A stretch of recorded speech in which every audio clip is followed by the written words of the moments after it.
नमस्कार। आप सभी ये जानते हैं कि जो फिजिक्स है उसमें न्यूमेरिकल्स का कितना ज़्यादा योगदान होता है। जो 56 नंबर का जो पेपर आता है उसमें कम से कम 10-12 नंबर के न्यूमेरिकल अवश्य आते हैं।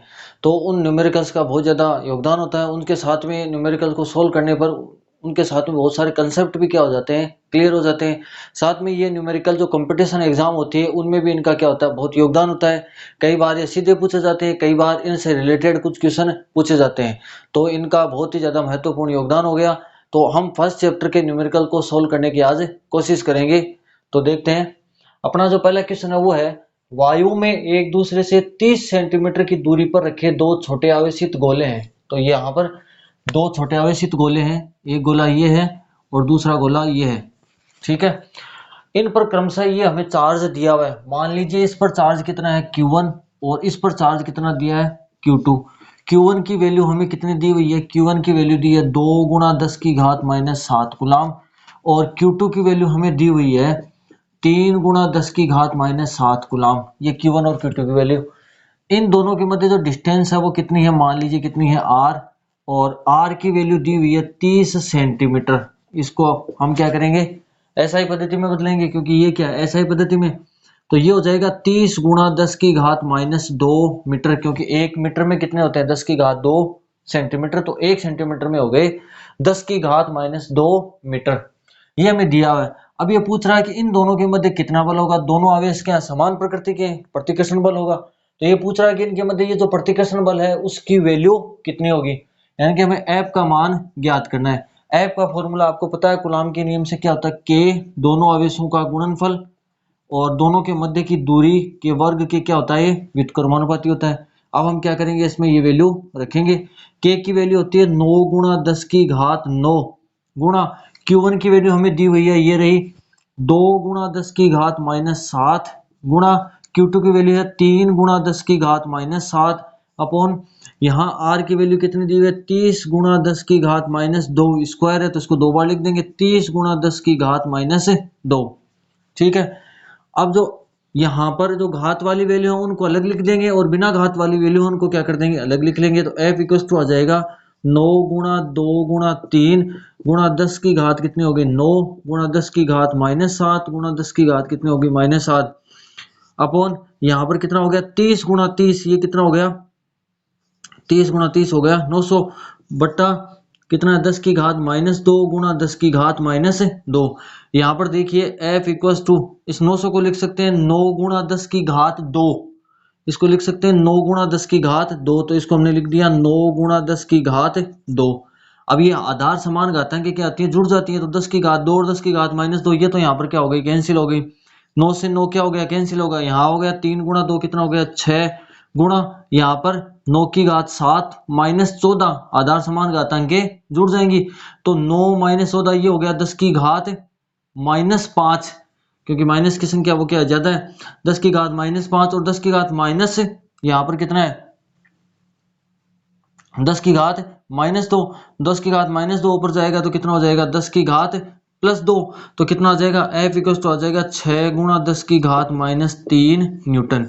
यानी कि दोनों के बीच में लगने वाला जो बल होगा वो कितना होगा 6 गुणा 10 की घात माइनस 3 न्यूटन। इस प्रकार बहुत ही आसान तरीके से हम क्या कर सकते हैं, इस न्यूमेरिकल को सोल्व कर सकते हैं। आपको पता होना चाहिए कि ये इसको सोल्व करने के लिए कौन सा सूत्र, कौन सा फॉर्मूला काम में आएगा। तो आपको ये ध्यान में रहना चाहिए कि अगर आवेश दिए हुए हैं और दूरी दी हुई है तो F ज्ञात कर सकते हैं। ठीक है। और अगर इसमें आवेश दिए हुए बल दिया हुआ तो दूरी ज्ञात कर सकते हैं। इस प्रकार इनका मान ज्ञात किया जा सकता है। अगला क्वेश्चन देखते हैं हम। 0.4 माइक्रो कूलम का कोई आवेश है, वो किसी छोटे गोले पर अन्य छोटे आवेशित गोले के कारण वायु में 0.2 न्यूटन का क्या लगाता है, बल लगाता है। यानी कि ये मान लीजिए दो छोटे गोले हैं और इसमें से जो बल लग रहा है वो कितना लग रहा है 0.2 न्यूटन। ठीक है। Q1 का मान इसमें दिया हुआ है, मान लीजिए वो है 0.4 माइक्रो कूलम। मान लीजिए चार्ज कौन सा है Q1 है। तो माइक्रो कूलम को हम कूलम में चेंज करेंगे तो कितना हो जाएगा 0.4 गुणा 10 की घात माइनस 6 कूलम। 0.4 माइक्रो कूलम के आवेश के किसी छोटे गोले पर, ये कोई इस माइक्रो कूलम आवेश का कोई छोटा गोला है, गोले पर अन्य छोटे आवेशित गोले के कारण, इस गोले के कारण इस पर जो बल लग रहा है इस गोले के कारण इस पर जो बल लग रहा है वो कितना है, वो है 0.2 न्यूटन, यानी कि Q2 के कारण Q1 पर लगने वाला बल वो कितना है, वो है 0.2 न्यूटन। यदि दूसरे गोले पर 0.8 माइक्रोकूलाम का आवेश है, यानी कि Q2 का मान दिया हुआ है 0.8 माइक्रोकूलाम, यानी कि 0.8 गुणा 10 की घात -6 कूलाम। तो पहला क्वेश्चन है दोनों गोलों के बीच की दूरी, यानी कि हमें r का मान यहाँ पर फाइंड करना है। इस बार f का मान दिया हुआ है और r का मान हमें ज्ञात करना है। तो फॉर्मूला वही कूलाम का नियम, F बराबर K Q1 Q2 बटा r स्क्वायर। F बराबर कितना हो जाएगा, K का मान होता है 9 गुणा 10 की घात 9, पहले आवेश का मान दिया हुआ है 0.4 गुणा 10 की घात -6 कूलाम, दूसरे का दिया 0.8 गुणा 10 की घात -6 कूलाम बटा आर स्क्वायर का मान हमें क्या करना है, ज्ञात करना है। तो आर स्क्वायर इधर जाएगा तो एफ इधर आ जाएगा, यानी कि आर स्क्वायर बराबर हो जाएगा, यानी कि इस आर स्क्वायर को तो हम इधर भेज देंगे और एफ इधर आ जाएगा। एफ की वैल्यू कितनी है, 0.2 न्यूटन। ठीक है, या आप यहां से भी सोल्व कर सकते हैं कि आर स्क्वायर बराबर हो जाएगा के Q1 Q2 बटा एफ। तो के Q1 Q2 का तो मान ये हो गया और एफ का मान ये हो गया। आर स्क्वायर बराबर जो घात के अलावा वैल्यू है उनको एक साथ लिख लेते हैं, 9 गुणा 0.4 गुणा 0.8, और जो घात वाली वैल्यू उनको अलग लिख लेते हैं, 10 की घात 9 गुणा 10 की घात -6 गुणा 10 की घात -6 बटा 0.2 न्यूटन है। तो यहाँ से पॉइंट से ये पॉइंट कैंसिल हो गया और 2 का इसमें भाग दिया तो कितना आ गया, 4 में भाग दिया तो कितना आ गया, 2 आ गया।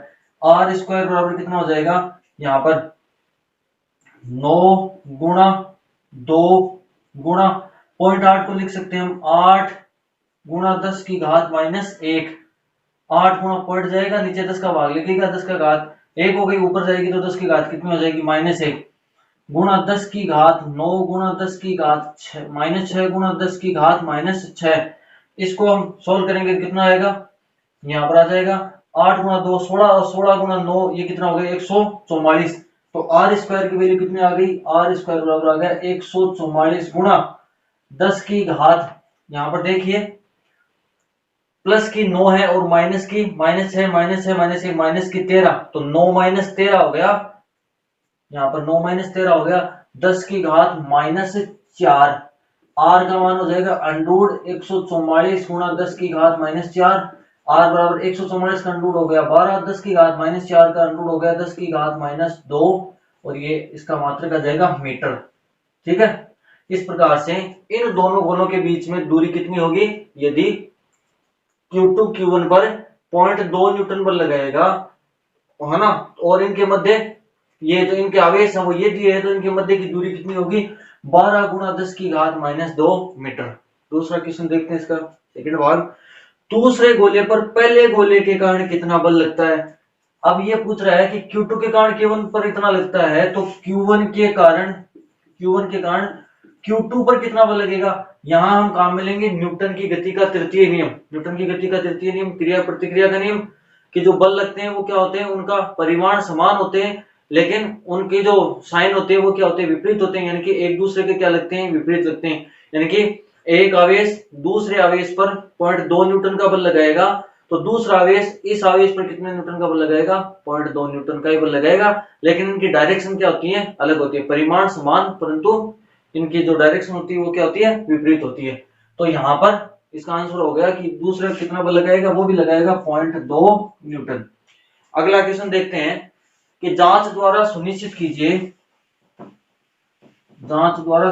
कीजिए कि ये वैल्यू दी हुई है ke²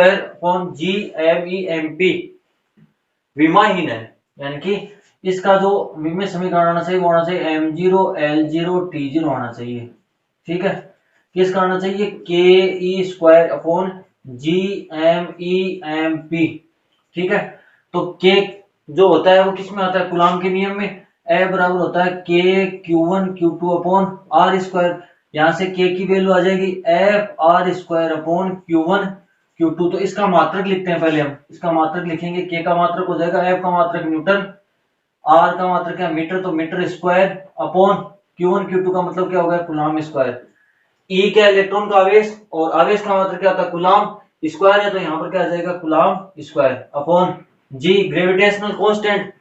तो ग्रेविटेशनल कांस्टेंट के लिए एफ का फॉर्मूला क्या होता है, एफ बराबर जी m1m2 बट्टा आर स्क्वायर। यहाँ से जी का फॉर्मूला कितना आ जाएगा, F R square upon m1m2। यहाँ इसका मात्रा लिखेंगे न्यूटन, आर स्क्वायर का हो गया मीटर स्क्वायर, m1m2 का हो गया केजी स्क्वायर। ठीक है, फिर मास ऑफ इलेक्ट्रॉन इसका कितना होता है केजी, और फिर मास ऑफ प्रोटॉन इसका भी कितना होता है केजी। ये क्या हो गया केजी स्क्वायर से केजी स्क्वायर क्या हो गया कैंसिल, कूलाम स्क्वायर से कूलाम स्क्वायर कैंसिल हो गया, और न्यूटन मीटर स्क्वायर से न्यूटन मीटर स्क्वायर क्या हो गया कैंसिल हो गया। यानी कि यहाँ पर इसका जो मात्रक आएगा, इसका मात्रक आएगा वो क्या आएगा मात्रकहीन, क्योंकि यहाँ पर क्या है सभी कट गए। इसका मतलब क्या कोई संख्यात्मक वैल्यू आएगी इसकी, इसका कोई ना कोई क्या आएगा निश्चित मान आएगा। तो निश्चित मान है तो उसका मात्रक नहीं होगा, और मात्रक नहीं है तो इसका मतलब क्या हो गया, इसका जो विमीय समीकरण आएगा वो कितना है m0 l0 t0। ठीक है, तो यहाँ पर इसका विमीय समीकरण आ गया m0 l0 t0, क्योंकि यहाँ पर समान राशि है और यहाँ भी क्या है समान राशि है, तो समान राशि में समान राशि का अनुपात समान हो गया ना, इसका मतलब इसका विमीय समीकरण क्या आएगा m0 l0 t0। फिर भौतिक नियतांकों की सारणी देकर इस अनुपात का मान ज्ञात कीजिए। अब इसकी हमें क्या ज्ञात करनी है, वैल्यू ज्ञात करनी है। तो वैल्यू लिखते हैं, k का मान होता है 9 गुणा 10 की घात 9, फिर आवेश का मान होता है 1.6 गुणा 10 की घात -19, ई स्क्वायर यानी ई स्क्वायर दोबारा लिखेंगे 1.6 गुणा 10 की घात -19, फिर जी का मान होता है 6.67 गुणा 10 की घात -11, मास ऑफ इलेक्ट्रॉन, इलेक्ट्रॉन का मास होता है 9.1 गुणा 10 की घात -31 केजी, मास ऑफ प्रोटॉन होता है 1.67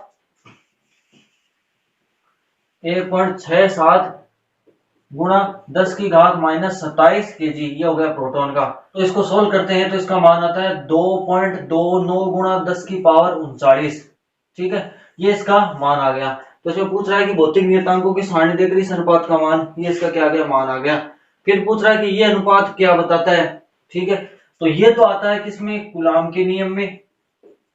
अगर एक आवेश कौन सा है, एक आवेश है यहाँ पर इलेक्ट्रॉन है, और दूसरा आवेश क्या है प्रोटॉन है, और डिस्टेंस कितनी हो r हो, तो इसके लिए जो f का फॉर्मूला होगा वो क्या हो जाएगा k, दोनों का आवेश कितना होता है e होता है, e इंटू ई क्या हो गया e स्क्वायर और अपॉन r स्क्वायर, यानी कि के ई स्क्वायर ये किस में आता है कूलाम के नियम में।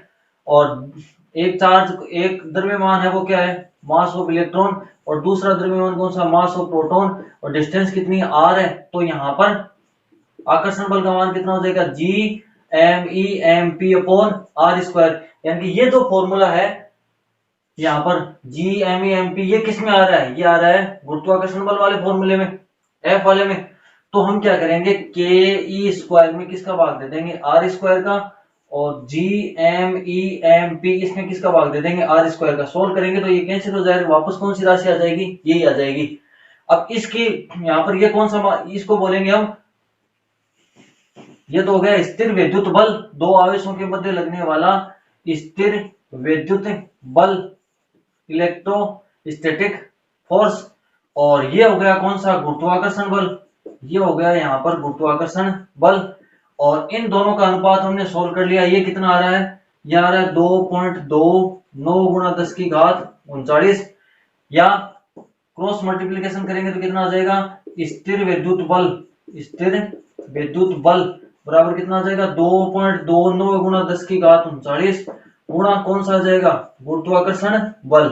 यानी कि स्थिर विद्युत बल क्या होता है गुरुत्वाकर्षण बल से 2.29 गुणा 10 की घात 39 या लगभग 10 की घात 39 गुणा क्या होता है प्रबल होता है। इससे ये पता चलता है कि स्थिर विद्युत बल गुरुत्वाकर्षण बल की तुलना में बहुत ही प्रबल होता है। ठीक है, तो ये अनुपात हमें ये बताता है कि स्थिर विद्युत बल गुरुत्वाकर्षण बल से बहुत ज्यादा प्रबल होता है। फर्स्ट चैप्टर के न्यूमेरिकल्स हम सोल्व कर रहे थे और हमने 3 न्यूमेरिकल सोल्व कर लिए हैं। अब हम नेक्स्ट क्वेश्चन को सोल्व करेंगे, और हमारा नेक्स्ट क्वेश्चन है कि किसी वस्तु का विद्युत आवेश क्वांटीकृत है, इसका क्या अर्थ है। तो ये टॉपिक हम पहले भी पढ़ चुके हैं, तो इसको थोड़ा बहुत फिर भी मैं बता देता हूँ कि कोई वस्तु क्वांटीकृत है, इसका मतलब ये है कि उस वस्तु पर जो आवेश की जो मात्रा है वो सतत नहीं होकर क्या है विविक्त है, यानी कि उस वस्तु पर जो आवेश होगा वो क्या होगा, Q बराबर एन ई के फॉर्म में होगा, जहां n बराबर कितना होगा, n बराबर होगा 1 2 3 एंड सो ऑन, और E की वैल्यू होगी 1.6 गुणा 10 की घात माइनस 19 गुलाम।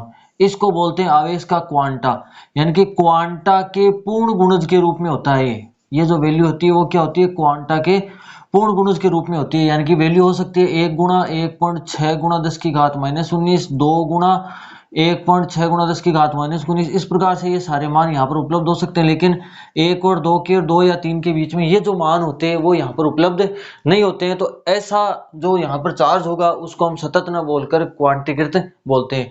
इस प्रकार किसी वस्तु का जो विद्युत आवेश है वो क्या होता है, क्वांटीकृत होता है। अगला क्वेश्चन है कि स्थूल पैमाने पर आवेशों के क्वांटीकरण की उपेक्षा कर सकते हैं। स्थूल पैमाने पर बात करें तो मान लीजिए किसी वस्तु पर आवेश है 1 माइक्रोकुलाम। इस 1 माइक्रोकुलाम का मतलब हुआ 1 गुणा 10 की घात माइनस 6 कुलाम, और यहाँ पर हमने लिखा कि ये जो क्वांटा होता है उससे ये कितने गुणा हो गया, 10 की घात माइनस 19 है, यहाँ कितना 10 की घात माइनस है। तो ये जो चार्ज है वो क्या होगा, इस चार्ज से लगभग 10 की घात 13 गुलाम गुणा ये क्या हो गया, ज्यादा हो गया। यानी कि आवेश का वितरण क्या होता है, मान लीजिए यहाँ पर आवेश का वितरण है, ये जो आवेश का वितरण होता है वो इस प्रकार से बहुत ज्यादा निकट होता है। वो इतना ज्यादा निकट होती है, इतना ज्यादा निकट होता है कि हम क्या कर सकते हैं, वहां पर क्वांटीकरण की क्या कर सकते हैं, उपेक्षा कर सकते हैं। और इतना ज्यादा निकट होने के कारण हम मान सकते हैं कि वहां पर जो आवेश है वो क्या है, क्वांटीकृत नहीं होकर क्या है, सतत है। वास्तव में ऐसा नहीं होता, लेकिन हम क्या कर सकते हैं, वहां पर क्वांटीकरण की उपेक्षा कर सकते हैं, क्योंकि फिर हम मान लेते हैं कि यहाँ पर उसमें सारे के सारे जो आवेश के मान है वो सारे के सारे मान क्या है, उपलब्ध है। अगला क्वेश्चन है, किसी कांच की छड़ को रेशम के टुकड़े से रगड़ने पर दोनों पर आवेश आ जाता है, यह प्रेक्षण आवेश संरक्षण के नियम से किस प्रकार सामंजस्य रखता है। तो मान लीजिए ये कोई कांच की छड़ है, ये कोई कांच की छड़ है, और इसको हमने क्या किया, रेशम के कपड़े से इसको रगड़ा। ये रेशम का कपड़ा है और ये क्या है, कांच की छड़ है। तो कांच की छड़ को रेशम के कपड़े से रगड़ेंगे तो यहाँ से कुछ इलेक्ट्रॉन है, मान लीजिए यहाँ से 5 इलेक्ट्रॉन कहाँ पर आ गए, यहाँ पर आ गए। तो यहाँ तो क्या हो गए, 5 इलेक्ट्रॉन, यहाँ तो 5 इलेक्ट्रॉन कम हो गए, और यहाँ पर 5 इलेक्ट्रॉन की संख्या क्या हो गई, बढ़ गई। लेकिन ये जो संपूर्ण निकाय है उसमें पहले यहाँ पर 5 इलेक्ट्रॉन थे, यहाँ पर कितने इलेक्ट्रॉन थे, यहाँ पर कोई भी इलेक्ट्रॉन नहीं था। सेकंड कंडीशन में क्या हुआ, यहाँ पर कोई इलेक्ट्रॉन नहीं है और यहाँ पर कितने आ गए, 5 इलेक्ट्रॉन। तो हर कंडीशन में क्या हो रहा है, जो इलेक्ट्रॉन की जो निकाय का जो कुल संख्या है इलेक्ट्रॉन की वो क्या रहती है, कांस्टेंट रहती है। इसका मतलब ये आवेश के संरक्षण के नियम का पालन करता है, यानी कि आवेश को न उत्पन्न कर सकते हैं न नष्ट कर सकते हैं, एक वस्तु से दूसरी वस्तु में क्या कर सकते हैं, रूपांतरित कर सकते हैं। यहाँ पर आवेश, यहाँ पर इलेक्ट्रॉन का, ये इलेक्ट्रॉन कम हुए तो यहाँ पर क्या हो गए, ज्यादा हो गए। इस प्रकार वस्तुएं तो दोनों क्या हो गई, यहाँ पर आवेशित हो गई। ये कैसी हो गई, इलेक्ट्रॉन यहाँ से चले गए तो ये तो हो गई धनावेशित, और यहाँ इलेक्ट्रॉन आ गए ज्यादा संख्या में तो ये क्या हो गई, ऋणावेशित। ठीक है, अब हम इसका अगला क्वेश्चन देखते हैं कि 4 बिंदु आवेश हैं, QA बराबर 2 माइक्रोकुलाम, QB बराबर -5 माइक्रोकुलाम, QC बराबर +2 माइक्रोकुलाम और QD बराबर -5 माइक्रोकुलाम। 10 सेंटीमीटर भुजा के किसी वर्ग, ये मान लीजिए कोई वर्ग है और ये इसके शीर्ष हैं A B C और ये D। यहाँ पर QA बराबर है 2 माइक्रोकुलाम, इसका मतलब हुआ 2 गुणा 10 की घात -6 कुलाम। यहाँ QB बराबर हो गया -5 गुणा 10 की घात -6 कुलाम। QC बराबर हो गया 2 गुणा 10 की घात -6 कुलाम, और QD बराबर हो गया यहाँ पर -5 गुणा 10 की घात -6 कुलाम। और इसकी जो भुजा है वो कितनी है, 10 सेंटीमीटर है, ये भी 10 सेंटीमीटर है, ये भी कितनी है, 10 सेंटीमीटर है, क्योंकि ये क्या है, वर्ग है। वर्ग की चारों भुजाएं क्या होती हैं, समान होती हैं। वर्ग के केंद्र पर रखे 1 माइक्रोकुलाम, यहाँ सेंटर पर क्या रखा हुआ है, 1 माइक्रोकुलाम, 1 गुणा 10 की घात -6 कुलाम का ये Q0 बराबर ये कोई आवेश रखा है। ठीक है, अब ये पूछ रहा है कि इस पर कितना बल लगेगा। तो इस पर कौन कौन से आवेश बल लगाएंगे, QA भी लगाएगा, QB भी लगाएगा, QC भी लगाएगा, QD भी लगाएगा। तो इनके कारण हमें देखना है कि ये कितना बल लगाएंगे। तो QA आवेश के कारण, QA आवेश के कारण Q0 पर लगने वाला बल, Q0 पर लगने वाला बल वो कितना हो जाएगा, वो हो जाएगा, मान लीजिए वो है FA K इंटू, और फिर कितना हो जाएगा, K की वैल्यू कितनी होती है, 9 गुणा 10 की घात 9, K इंटू दोनों आवेशों का गुणनफल यानी कि QA, और QA की वैल्यू कितनी है यहाँ पर 2 × 10⁻⁶ गुणा Q0 की वैल्यू है 10⁻⁶, ठीक है। और अपॉन फिर क्या आ जाएगा r1 का स्क्वायर, यानी कि इन दोनों के मध्य की दूरी, इन दोनों के मध्य की दूरी कौन सी आएगी, ये आएगी। ये हमें डिस्टेंस निकालनी है। तो मान लीजिए ये डिस्टेंस निकालनी है, तो मैं क्या कर देता हूँ, इसको यहां से मिला देता हूँ, ठीक है। तो यहाँ पर ये तो क्या हो गया, कर्ण हो गया, ये क्या हो गया, आधार हो गया, और ये क्या हो गया, लंब हो गया, ये हो गया कर्ण। कर्ण की वैल्यू हमें ज्ञात करनी है, तो कितना हो जाएगा, कर्ण स्क्वायर बराबर आधार स्क्वायर प्लस लंब स्क्वायर। तो कर्ण स्क्वायर बराबर आधार स्क्वायर, आधार ये यहां से लेकर यहां तक की दूरी कितनी हो जाएगी, ये टोटल 10 है, ये इसका मिडिल पॉइंट है, तो ये कितनी होगी 5। तो 5 का स्क्वायर प्लस लंब स्क्वायर, यानी कि ये भी हाफ हो गई, कितना हो गया 5 का स्क्वायर, कितने हो गए, ये हो गए 25, और 25 कितने हो गए 50। कर्ण की वैल्यू कितने आ जाएगी, √50। तो कर्ण की वैल्यू आ गई यहाँ पर √50 का मतलब हो गया 2 × 25, और 25 का √ कितना हो गया 5, और 2 का √ यहाँ पर आ गया √2, यानी कि यहाँ पर ये जो वैल्यू आई है वो कितनी आ गई 5√2। ऐसा कैसा, क्योंकि ये वर्ग है तो सारी की सारी ये जो दूरी होंगी वो क्या होंगी, बराबर होंगी। यहाँ ये भी कितनी होगी 5√2, यहाँ पर ये भी कितनी होगी 5√2, और यहाँ पर ये भी कितनी होगी 5√2, ठीक है। अब आप या तो इनको ज्ञात कर सकते हैं, नहीं ज्ञात करें तो आपको ये ध्यान में रखना है कि जितनी भी ये वैल्यू आएंगी सभी की वैल्यू क्या आएंगी, सेम आएंगी। तो 5√2 का हम यहाँ पर स्क्वायर करेंगे तो कितना हो जाएगा 25 × 2, या फिर नहीं करें तो भी ऐसा कैसा, एक बार इसको रख लेते हैं। ये आ गया है एफ ए का मान। अब ज्ञात करते हैं एफ बी, यानी कि एफ बी का मतलब क्या हुआ, एफ बी का मतलब हुआ क्यू बी के कारण Q0 पर लगने वाला बल, वो कितना हो जाएगा, एफ बी बराबर 9 × 10⁹, दोनों चार्ज का गुणनफल। क्यूबी का मान कितना है, क्यूबी का मान है 5 × 10⁻⁶ इंटू Q0 का मान है 10⁻⁶, और बेटा दूरी कितनी है, दूरी है 5√2 का होल स्क्वायर, 5√2 का होल स्क्वायर। ये आ गया क्यूबी के कारण Q0 पर लगने वाला बल। यहाँ पर माइनस में है, मैंने यहाँ पर माइनस लिया है, नहीं लिया है क्योंकि मैं यहाँ पर इसके बाद में क्या दर्शाऊंगा, इसकी डायरेक्शन दर्शाऊंगा। फिर यानी कि इसका सबका क्या ले रहा हूं, मैं परिमाण ले रहा हूं एफ सी, यानी कि एफ सी का मतलब हो गया क्यूसी के कारण Q0 पर लगने वाला बल कितना हो जाएगा 9 × 10⁻⁹, गुणा क्यूसी की वैल्यू कितनी है 2 × 10⁻⁶ इंटू Q0 की वैल्यू 10⁻⁻, और यहाँ पर फिर 5√2, 5√2, ये वैल्यू भी कितनी है 5√2।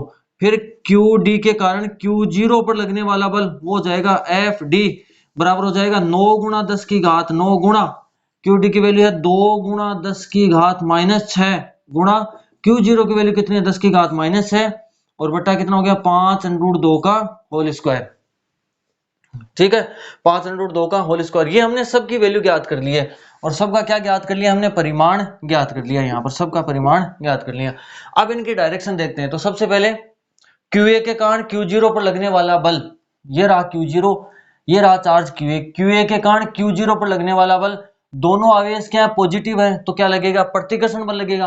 तो Q0 पर QA के कारण बल लगेगा, वो क्या होगा प्रतिकर्षित बल लगेगा। तो इसमें डायरेक्शन हो जाएगी वो बल कितना FA की डायरेक्शन हो गई इससे दूर की ओर।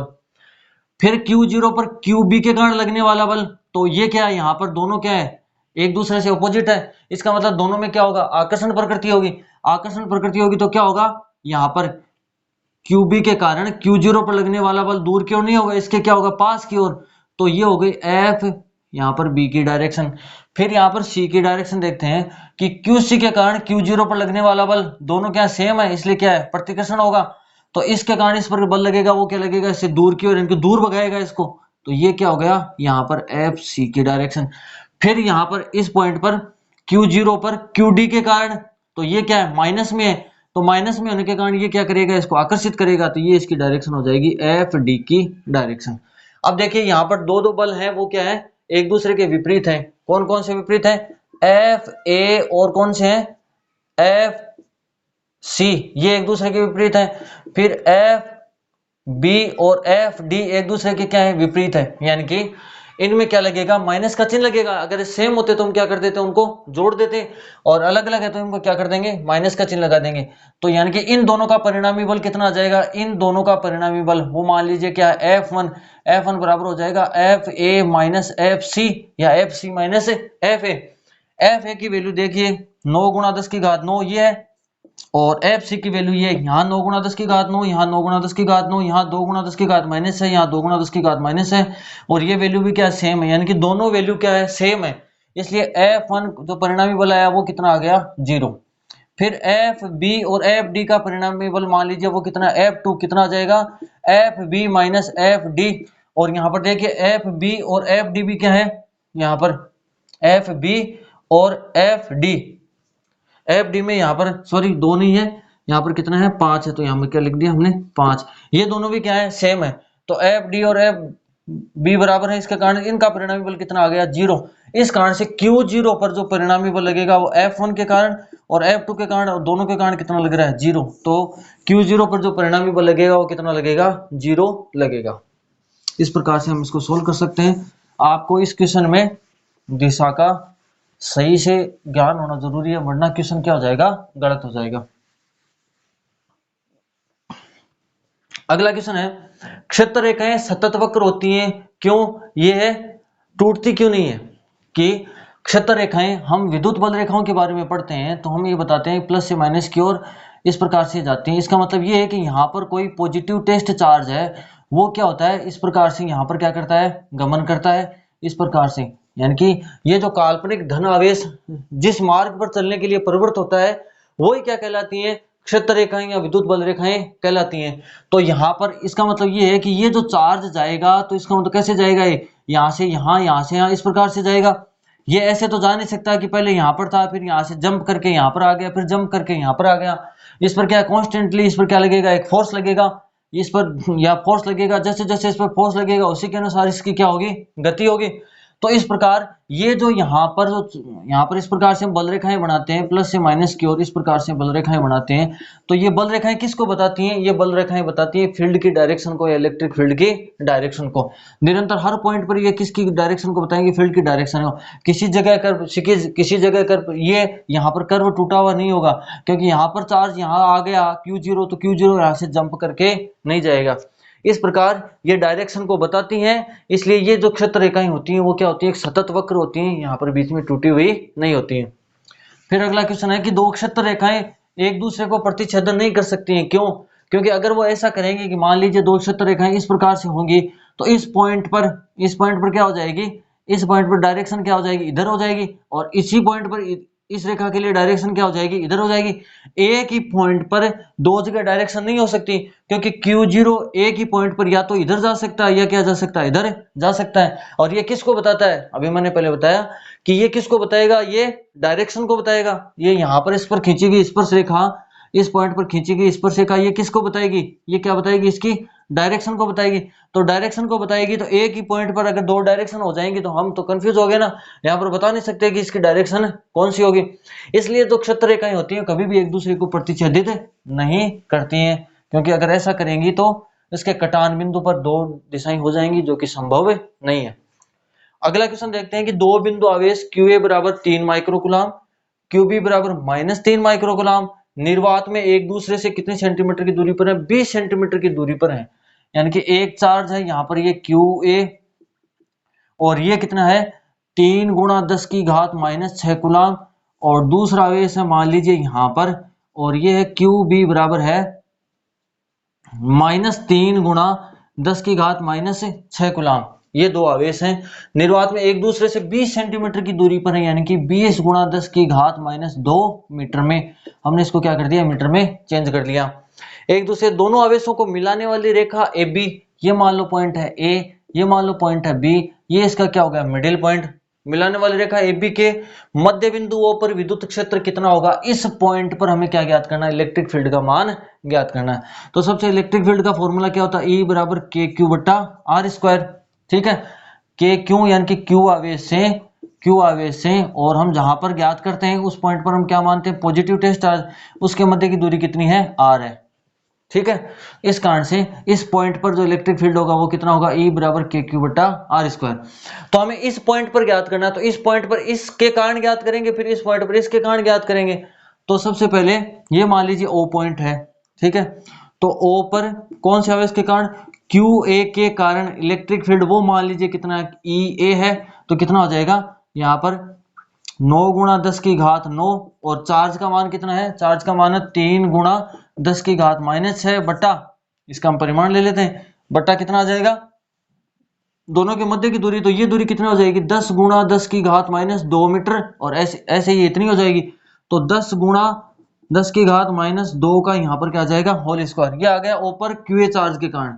फिर ऊपर क्यू बी चार्ज के कारण ई बी का परिमाण कितना आ जाएगा, 9 गुणा 10 की घात 9, चार्ज कौन सा, ये है, परिमाण ले रहे हैं तो माइनस का कोई मतलब नहीं है, बटा यहाँ पर भी दूरी कितनी है, 10 गुणा 10 की घात -2 का होल स्क्वायर। ठीक है, अब इनकी डायरेक्शन देखते हैं। तो इस पॉइंट पर कौन सा चार्ज मानते हैं हम, Q0। तो इस पॉइंट पर इस आवेश के कारण जो इलेक्ट्रिक फील्ड की डायरेक्शन होगी वो क्या होगी, इससे दूर की ओर, क्योंकि दोनों क्या पॉजिटिव, तो प्रतिकर्षण लगेगा, तो E की डायरेक्शन क्या हो गई, ये हो गई। ठीक है, उसके बाद इस पॉइंट पर इस आवेश के कारण जो डायरेक्शन होगी, क्योंकि यहाँ पर माइनस है तो क्या होगा, आकर्षण। तो इस पॉइंट पर इसके कारण जो इसकी डायरेक्शन होगी वो क्या होगी, इसके पास की ओर, यानी कि ये जो आवेश है वो इसको क्या करेगा, आकर्षित करेगा, तो ईबी की डायरेक्शन क्या हो जाएगी, इसके पास की ओर। दोनों डायरेक्शन क्या हो गई, एक ही ओर हो गई, इसलिए परिणामी विद्युत क्षेत्र की तीव्रता क्या हो जाएगी, दोनों के योग के बराबर, दोनों के योग के बराबर। तो हम क्या करते हैं, इसको सोल्व करते हैं। इसको सोल्व करेंगे तो देखिए यहाँ 10 गुणा 10 की घात -2 है, तो ये कितना हो जाएगा, 10 की घात -1, आधार समान घातांक जुड़ जाएंगे, 1 -2 कितना आ गया, -1, -1 का स्क्वायर करेंगे तो कितना हो जाएगा, -2, यहाँ पर कितनी आ गई, 10 की घात -2, और ये 9 गुणा 3 कितना हो गया, 27, तो इसकी वैल्यू कितनी आ जाएगी, 27। तो ऐसा कैसा लिख देंगे, फिर यहाँ पर हमने क्या लिख दिया, इसको यहाँ पर लिख लेते हैं, ई ए बराबर कितना आ गया, ई ए का परिमाण आ गया 27, 9 गुणा 3 27, 10 की घात 9 में से 10 की घात -6 जाएंगी तो कितनी हो जाएंगी, 10 की घात 3, और ये 10 की घात -1 का स्क्वायर किया, 10 की घात -2, 10 की घात -2 ऊपर जाएंगी तो हो जाएंगी 10 की घात +2, कितना आ जाएगा, 27 गुणा 10 की घात 5, ये ई ए का परिमाण आ गया, और इसका मात्रक होता है न्यूटन पर कूलाम। इसका मात्रक क्या होता है, न्यूटन पर कूलाम, क्योंकि ई का फॉर्मूला हम लिखते हैं ई बराबर एफ अपॉन क्यू, ई का फॉर्मूला, एफ का फॉर्मूला, ए मात्रक हो गया न्यूटन और क्यू का हो गया कूलाम। फिर इसी प्रकार से ई बी का मान ज्ञात करेंगे, तो ये तो ऊपर वाला यहाँ पर सेम है, तो कितना आ गया, 27 गुणा 10 की घात 3। ठीक है, सेम ही रहेगा, ये भी वैल्यू क्या आएगी, सेम ही, क्योंकि सारी वैल्यू क्या है, सेम ही है, तो कितना आ गया, 27 गुणा 10 की घात 5 न्यूटन पर कूलाम। दोनों को जोड़ देंगे, 27 गुणा 10 की घात 5 प्लस 27 गुणा 10 की घात 5 कितना हो गया, 2 गुणा 27 गुणा 10 की घात 5 कितना आ गया, 54 गुणा 10 की घात 5 न्यूटन पर कूलाम, ये ई। और परिणामी विद्युत क्षेत्र की डायरेक्शन क्या हो जाएगी, कि दोनों इधर इधर है, तो परिणामी विद्युत क्षेत्र की डायरेक्शन भी क्या हो जाएगी, इधर हो जाएगी, ओ से बी की ओर, ओ से बी की ओर। ठीक है, क्या पूछा था कि बिंदुओं पर विद्युत क्षेत्र कितना होगा, तो बिंदुओं पर विद्युत क्षेत्र होगा ये 54 गुणा 10 की घात 5 न्यूटन पर कूलाम। अगला क्वेश्चन है, इसमें यदि 1.5 गुणा 10 की घात -3 कूलाम परिमाण का कोई ऋणात्मक आवेश इस बिंदु पर रखा जाए, इस पॉइंट पर कितना रखा जा रहा है, ऋणात्मक आवेश रखा जा रहा है, कितना, -1.5 गुणा 10 की घात -3 कूलाम रखा जा रहा है, तो ये कितने बल का अनुभव करेगा, तो ये कितने बल का अनुभव करेगा, तो फॉर्मूला क्या होता है, E बराबर एफ अपॉन Q0, या ए बराबर कितना लिख दिया, Q0 E। Q0 का मान कितना है, Q0 का मान है -1.5 गुणा 10 की घात -3।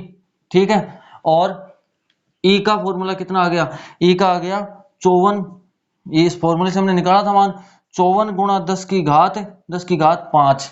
ठीक है, ए बराबर, इसको सोल्व करेंगे तो 10 की घात 5 माइनस 10 की घात कितना हो गया, 10 की घात 2, और 54 गुणा इसको किया हमने 1.5, यानी कि 54 और किसमें, इसमें कितने जोड़ने हैं, 27, तो कितने हो गए 81, यहाँ पर कितना आ गया 81 गुणा 10 की घात 2 न्यूटन बल लगेगा। अब यहाँ पर माइनस का चिन्ह क्या शो कर रहा है, कि हमने परिणामी जो विद्युत क्षेत्र की तीव्रता ज्ञात की थी उसके अनुसार उसकी डायरेक्शन आई थी ओ से बी की ओर। अब यहाँ पर माइनस रखा है तो ये क्या करेगा, इसको आकर्षित करेगा, तो इस एफ की डायरेक्शन क्या हो जाएगी, इधर हो जाएगी, और परिणामी विद्युत क्षेत्र की तीव्रता की डायरेक्शन क्या थी, इधर थी, दोनों एक दूसरे के क्या थी, विपरीत हैं, इसलिए यहाँ पर ये जो एफ की डायरेक्शन है वो क्या, ई की विपरीत होने के कारण यहाँ पर किसका चिन्ह लगा दिया मैंने, माइनस का चिन्ह लगा दिया। ठीक है, इस प्रकार हमने ये क्वेश्चन भी सोल्व कर लिया है। आशा करता हूँ आपको ये वीडियो अच्छा लगा होगा, या आपको न्यूमेरिकल समझ में आए होंगे। अगर इसमें कुछ पूछना हो तो आप कमेंट में पूछ सकते हैं। अगले वीडियो में हम इसके आगे वाले क्वेश्चन सॉल्व करेंगे। धन्यवाद।